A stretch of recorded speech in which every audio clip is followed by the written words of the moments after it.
जय हिंद, जय भारत। साथियों आज धार्मिक एकता ट्रस्ट द्वारा वीर शिरोमणि महाराणा प्रताप जी की जयंती कार्यालय पर बनाई जा रही है, और ना कि सिर्फ कार्यालय पर बनाई जा रही है, आज पूरे देश के अंदर महाराणा प्रताप जी की जयंती बनाने का काम किया जा रहा है। और 1540 9 मई आज ही के दिन महाराणा प्रताप जैसे वीर ने भारत की धरती पर जन्म लिया था, और उसी उपलक्ष्य में आज का कार्यक्रम यहाँ पर रखा गया है।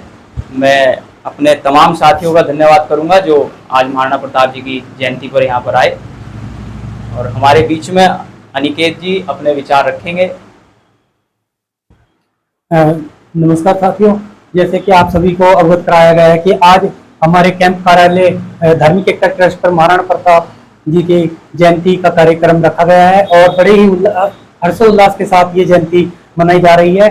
जैसे कि आपको पता है कि 9 मई 1540 ईस्वी में महाराणा प्रताप का जन्म हुआ, और इनकी वीरता, शौर्य और पराक्रम के बल पर आज ये हिंदू राष्ट्र अपनी परचम लहरा रहा है। तथा मैं आपको ये भी बताना चाहता हूँ कि इन्होंने अपने पराक्रम से ही देश का नाम रोशन करते हुए राष्ट्र को राष्ट्र हित में कार्य किया है। तथा आप सबको एक बार फिर धार्मिक एकता ट्रस्ट और देशवासियों को मेरी तरफ से महाराणा प्रताप की जयंती की हार्दिक शुभकामनाएं।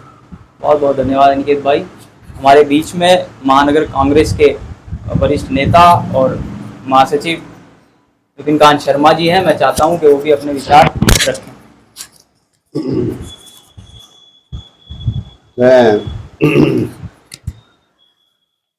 बोलो।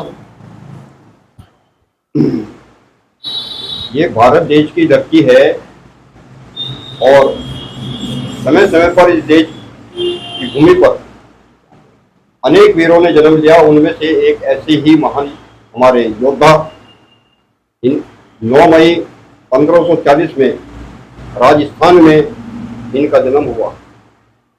आज पूरा देश उनकी जयंती को मना रहा है, और महाराणा प्रताप एक ऐसे हमारे राजा वंश में हुए हैं जिन्होंने अपनी मातृभूमि के लिए अपने सिर को मुगलों के आगे कभी झुकाया नहीं, और अपने प्राणों की रक्षा के लिए, अपने देश की रक्षा के लिए उन्होंने वीर गति को प्राप्त।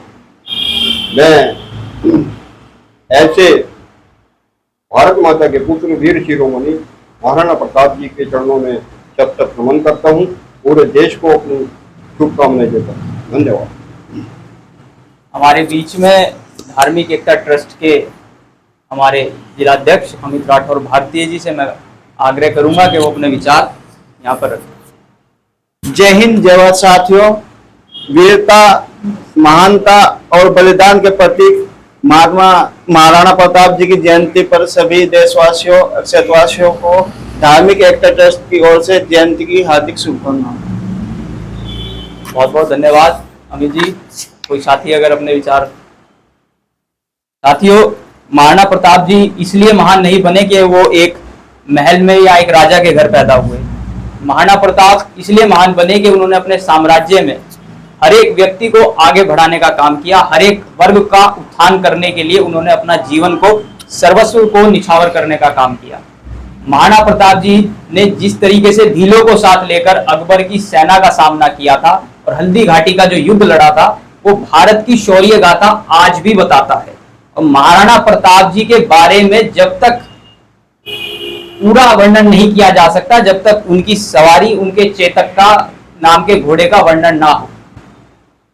और जिस देश के अंदर जानवर इतने वफादार हुए हों, तो उस देश के अंदर राजा कैसे रहे होंगे। ये हम सबके लिए गौरव की बात है कि एक प्रसंग आता है कि महाराणा प्रताप के पास एक हाथी भी था जिसका नाम राम प्रसाद था, और एक घोड़ा था जिसका नाम चेतक है। चेतक की तो आपने बहुत वीर गाथाओं को सुनने का काम किया हो कि राणा की पुतली फिरी नहीं जब तक चेतक मुड़ जाता था। लेकिन जो उनके एक हाथी थे जिसे युद्ध के अंदर बंदी बना लिया गया था अकबर द्वारा, और बहुत ही मजबूत किस्म का वो हाथी था, और इतना स्वामी भक्ति उसके अंदर भरी हुई थी कि 1.5 महीना अकबर की कैद के अंदर वो रहा। जब उन्हें हल्दी घाटी के युद्ध में पकड़ लिया गया, लेकिन 1.5 महीने तक उसने ना तो अकबर के कैंप में पानी पिया, ना खाना खाया, वो 1.5 महीने तक रोता रहा, भूखा प्यासा रहा और अंततः उसने वीर गति प्राप्त की।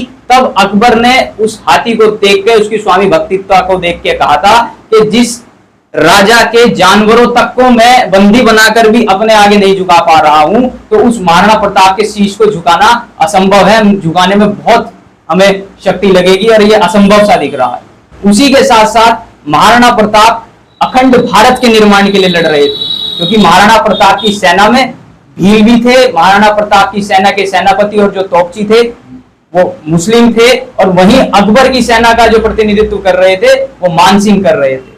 तो साथियों, ये युद्ध, हल्दी घाटी का युद्ध, दो राजाओं की लड़ाई थी, ना कि किसी जाति धर्म की लड़ाई थी। दो धुरियों की लड़ाई थी। एक तरफ महाराणा प्रताप भारत की मिट्टी के लिए लड़ रहे थे, तो दूसरी तरफ अकबर अपने साम्राज्य को बढ़ाने के लिए लड़ रहे थे। इसमें कहीं भी हिंदू मुस्लिम की बात नहीं आती। और ना ये युद्ध महाराणा प्रताप ने हारा, ना ये युद्ध अकबर ने जीता, लेकिन उसके बाद भी महाराणा प्रताप डटे रहे। हल्दी घाटी का युद्ध जो भी रहा, जिस मुकाम पर रहा, सारी दुनिया जानती है। उसके बाद भी महाराणा प्रताप ने हिम्मत नहीं छोड़ी, पुनः अपनी सेना का गठन किया, वन में रहे, कंदमूल पत्ते खाए, दोबारा से सेना को संगठित किया और दोबारा से युद्ध कर अपने राज्य को, मेवाड़ को स्थापित करने का काम किया। इसी बीच में मैं आपको याद दिलाना चाहता हूं उस भामा शाह की, जिसने महाराणा प्रताप के समय में, जब युद्ध हार चुके थे या जो निर्णय था वो किसी के पक्ष में नहीं हुआ था, लेकिन दोनों तरफ सेनाओं को आघात पहुंचने का काम हुआ था और महाराणा प्रताप की सेना की बहुत भारी क्षति हुई थी और इतना बुरा हाल हुआ था कि जंगलों में शरण लेनी पड़ी थी। और मैंने जैसे कहा कि कंदमूल फल रहकर सेना का निर्माण करना पड़ा था, लेकिन हिम्मत नहीं आ रही थी।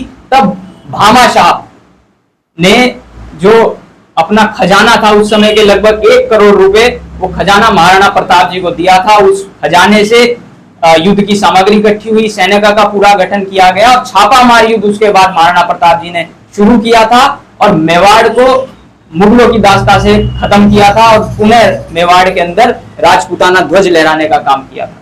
साथियों, वर्तमान समय में भी परिस्थिति कुछ ऐसी है, युद्ध की बेड़ी सीमाओं पर बज रही है, सीमाओं पर तनाव है, लेकिन भारत का जो युद्ध है या मतभेद है, ये किसी देश या किसी समाज से या किसी मजहब से नहीं है। हमारी लड़ाई आतंकवाद के खिलाफ है, वो शुरू से थी, है और रहेगी। और हम अपनी भारतीय सेना का पूर्णतः समर्थन करते हैं, पूर्णतः साथ देते हैं, और जहां भी हमें अगर मौका मिलता है भारतीय सेना का साथ देने के लिए, तो हम कंधे से कंधा मिलाकर भारतीय सेना का साथ देने के लिए तैयार हैं। यही इस जयंती को मनाने का उद्देश्य रहा। और जो वीर लोग इस दुनिया में आए हैं, उनका पूरा जीवन ही हमारे जैसे लोगों के लिए मार्गदर्शक है। मैं उनके जीवन का अनुसरण करना चाहिए ताकि हम अपने जीवन को बेहतर बना सकें और राष्ट्र हित में हमारी सोच, हमारे कदम भी देश के उत्थान के लिए काम कर सकें। तो साथियों, आप सभी को पुनः महाराणा प्रताप जयंती की ढेर सारी शुभकामनाएं। और यहाँ पर उपस्थित सभी लोगों का मैं धन्यवाद देना चाहता हूं कि जो लोग आज यहाँ पर आए, महाराणा प्रताप जयंती में उन्होंने अपनी आस्था व्यक्त की, पुष्पांजलि अर्पित की, और जो सैनिक हमारे सरहद पे शहीद हुए, चाहे 23 तारीख को आतंकवादियों द्वारा हमारे देशवासियों की निर्मम हत्या का हुआ हो, या परसों या कल जो सीमाओं पे हमारे 5 सिपाही शहीद हुए, हम उनके प्रति भी संवेदना रखते हैं, उनके प्रति भी आस्था रखते हैं और उन शोकाकुल परिवारों के लिए भी ईश्वर से प्रार्थना करते हैं कि भगवान उन्हें धीरज दे, क्योंकि जो हो गया उसे तो बदला नहीं जा सकता। और ये भी तय है कि उन्होंने वीर गति को प्राप्त किया है, हमारे देश के, अपने परिवार के गौरव को बढ़ाने का काम किया है। उनकी आत्माओं के लिए भी शांति की मैं भगवान से प्रार्थना करता हूं। और पुनः आप सभी को महाराणा प्रताप जयंती की ढेर सारी शुभकामनाएं देता हूं। जय हिंद, जय भारत।